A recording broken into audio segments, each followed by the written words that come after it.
Hello, and thank you for joining us. My name is Bradley Butler. I am the Executive Director and Curator at Main Street Arts in Clifton Springs, New York. I'm going to take you on a virtual exhibition walkthrough of 6 painters, which is our current exhibition at Main Street Arts. This invitational group show showcases the surreal, the serene, and the sublime through the medium of painting. Artists featured in 6 painters include DaShon Aubrey, Rebecca Soriano, and Cliff Wun from Rochester, New York, Suzanne Onodera from Ithaca, New York, and Polashenski from Palmyra, New York, and Susan Stuart from Albany, New York. The 6 painters in the show include artists whom we know from past exhibitions at Main Street Arts, as well as those who we are just getting to know through this experience of putting this exhibition together. And the goal of putting the show together was to take a pulse on what we feel is very interesting painting happening right now in our region. So let's take a look around this exhibition. It's a very colorful and interesting show, and we hope that you will get the chance to see it for yourself in person here at the gallery. So I'm just going to give you a sense of both rooms in the exhibition.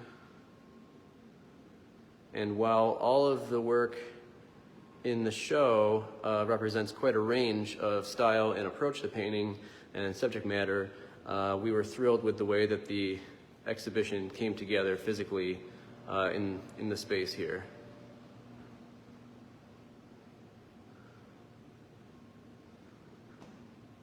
And hopefully you can see that from where you are.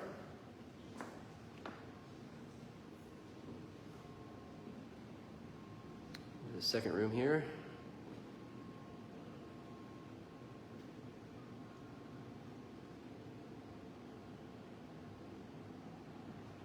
But quite a variety, and as I said before, very colorful, very vibrant show, which is what you would hope for in an exhibition focusing on painting. At least I would hope for. So we're going to take a look at each of the artists' work individually, and I'll tell you a little bit about each of them. So first, we're going to look at the work of DaShon Aubrey.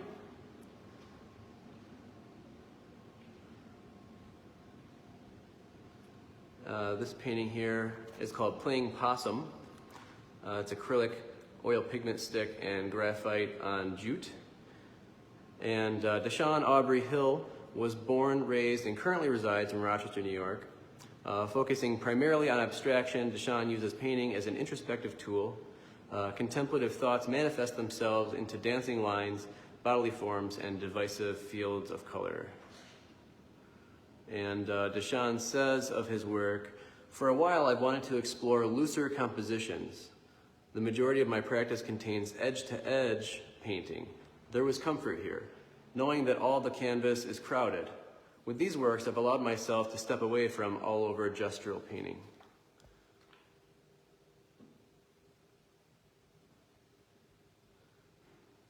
And you can kind of see what DaShon describes in his artist statement. You can really see that the material that it's painted on, this jute or burlap, is left visible. So it's relying less on covering the entire surface and letting things have a little bit more space, the lines and the brush strokes. So we'll look at a couple other paintings.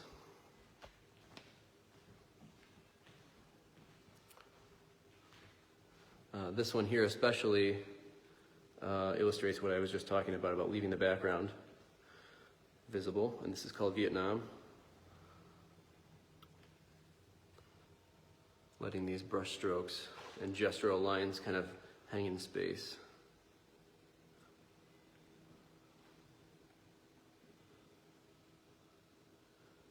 And I think the one that is the most full, or the most completely covered, is this painting over here by DaShon. This is called The Root.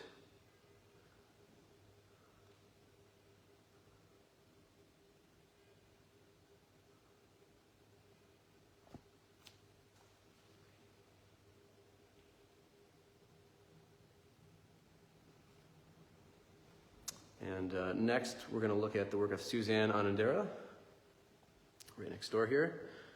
And this painting is called Evidence, and it's oil on canvas. And Suzanne Onodera attended the School of the Art Institute of Chicago for 2 years and finished her BFA in painting with high distinction at the California College of the Arts in Oakland, California. She has a strong connection to the landscape in Northern California where she grew up and spent most of her adult life. And Suzanne says of her work, "These paintings, although traditional landscapes on many levels, are more mood-driven, personal examinations abstracted from nature. These landscape abstractions do not exist in the past, present, or future, nor are they literal depictions of a particular place or historical reference. It is the ambiguity in these environments that is intriguing to me and drives this body of work." And we'll look at a few others by Suzanne. The biggest of hers over here. And this is called Eastern Point, another oil on canvas. And similar to DaShon's work in some ways, you can see these brush strokes left very gestural and almost floating on the surface. So as you walk up to Suzanne's work, especially the larger pieces, what you see as a landscape kind of starts to fall apart because it turns into more of an abstraction. So really interesting. And then on a smaller scale, got this piece here, Storm Over Distant Bonfires, and this is an oil on panel.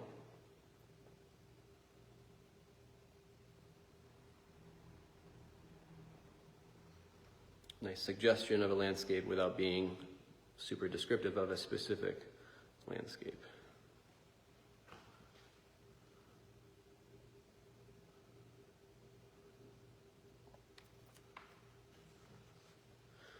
And then the next painter we'll look at is Polashenski, right over here.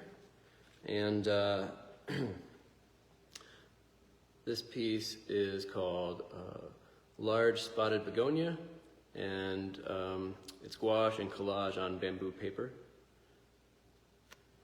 And Anne Polashenski is a mixed media artist currently living in Palmyra, New York, after spending 20 years in Brooklyn teaching art in public schools in association with the Joan Mitchell Foundation and Studio.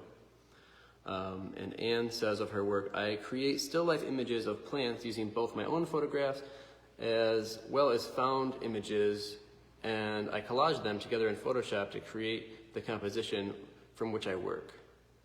I use a number of tools to cover my paper with gouache paint, using the gouache like an acrylic, but playing with the opacity of the medium. I enjoy the physicality of creating the plant as a foreground image and adhering it to the background, to the painted background. Therefore, painted paper, cutout collages are the finished product. I work with plants because I'm surrounded by them in my home and garden and in the woods where I walk. My paintings bring nature indoors, and each leaf has a story to tell." So the resulting image is a collage. And the thing I love about Anne's work is the way, especially in this painting here, large plant on chair, the way that you can see that the cutout painting of the plant, the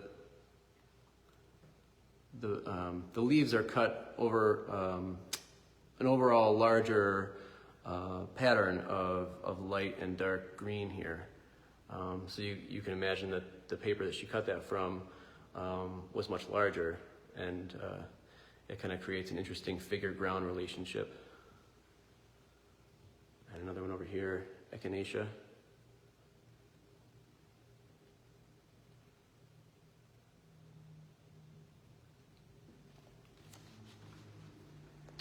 And then from here, we'll look at work by Rebecca Soriano. So we'll go down. Rebecca has a couple different kinds of work in the show. She's got some encaustic paintings and then some acrylic and mixed media pieces on paper. So first we'll take a look at some encaustic work. And Rebecca Soriano studied fine art with an emphasis on printmaking at the Academy of Art in San Francisco before moving to New York. She has had work in several group shows between San Francisco and Rochester, and we were introduced to her work, and she also won Best in Show during our Small Works exhibition last year. So that's when we first learned of Rebecca and her work. And seeing her work in that show led us to inviting her to be in this exhibition. And then right up here you can see some of the mixed media on paper work, very layered. And Rebecca says, "My work is an ever-evolving exploration into the themes of identity, time, and the significance of commonplace objects within the framework of memory. My process begins intuitively and becomes sharper and more focused as a piece progresses, blending abstraction, surrealism, and traditional techniques. I am fascinated with the function of memory and how inanimate objects can tap into deeper emotions and catalog the passing of time and representations of identity through fractured portraiture." And this piece here, "Action in Spite of Fear," shows this collection of inanimate objects together, which tell some kind of story, which is very open-ended for the viewer. And then right above, or to the right and above, we have Susan Stuart, work by Susan Stuart. And Susan was born in Rochester, Massachusetts, and now lives and works in Albany, New York. Susan taught public school art for 33 years and now continues her painting full-time.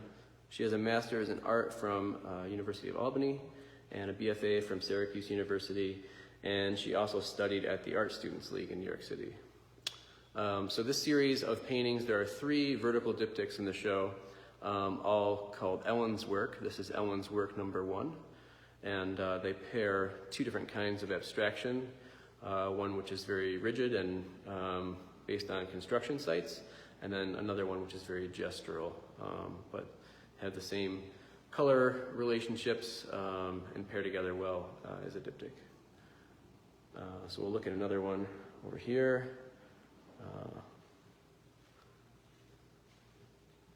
And Susan says of her work, "I'm energized and challenged by incorporating 2 disparate painting approaches within each work. I see a contrast of the chaotic and controlled movement. I feel the push and pull of opposing levels of space, and I'm aware of a contrast between stability and change. I see the resulting paintings as a metaphor for relationships, as in a relationship between 2 people with very different personalities, yet everyone would have their own interpretation of this work." So we'll look at a triptych as well over here, her biggest in the show, or horizontal format. And then similarly to DaShon, leaves reference to the material, the surface that it's painted on. This is raw linen showing through the final piece, using it as almost a color in the painting itself.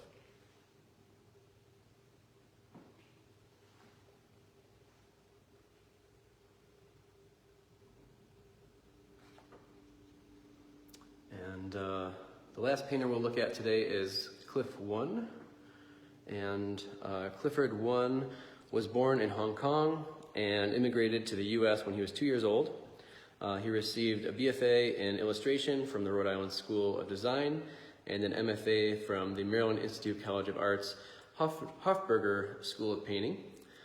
He has worked as an illustrator, an art director, set designer, and fabricator, and is currently an associate professor in the School of Art at RIT. In the 1980s, he also did a short stint as a bartender at Studio 54 as a way to earn money to pursue his dream of being an artist. So as you can see, Cliff's work is very highly rendered and realistic, also very surreal. Here's Cliff's biggest piece in the show. This one's called Breakfast at Tiffany's. And Cliff says of his work, "My work is deeply informed by my experience growing up in modest means as a Chinese American man in the USA. It is ultimately about longing and desire and a search for love and beauty."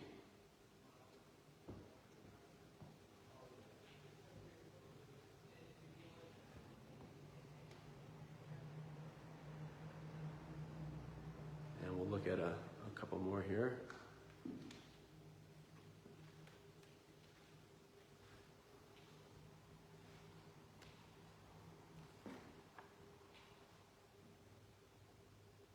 And there's also this push and pull in Cliff's work between a highly modeled figure or elements in the painting with something that's very flat. So a lot of backgrounds are just a stark flat color. And then in this one, the dress, this pattern, which has some depth but also a very stark flatness next to the figure. And then we'll end with a painting that's got some guts to it, literally. This painting called "You Can Make It If You Try."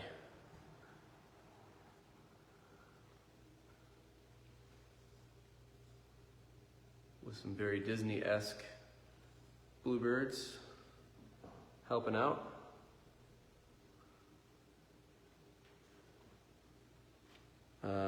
So we'd also like to invite you to mark your calendar for Tuesday, August 16th at 5 p.m. for a discussion with the artists included in six painters. Topics covered will include motivations for making paintings, where ideas come from, as well as background information on the artists, among many other things. Looking forward to a lively discussion with them. That will be right here on Facebook Live, 5 p.m. August 16th. Exhibition programming is made possible at Main Street Arts in part by the New York State Council on the Arts. We hope that you'll have a chance to come in and see the show for yourself. It runs through Thursday, September 1st. And we are open Tuesday and Wednesday from 11 a.m. to 3 p.m. and then 11 a.m. to 6 p.m. Thursday through Saturday. Thanks so much for joining us, and we hope to see you soon.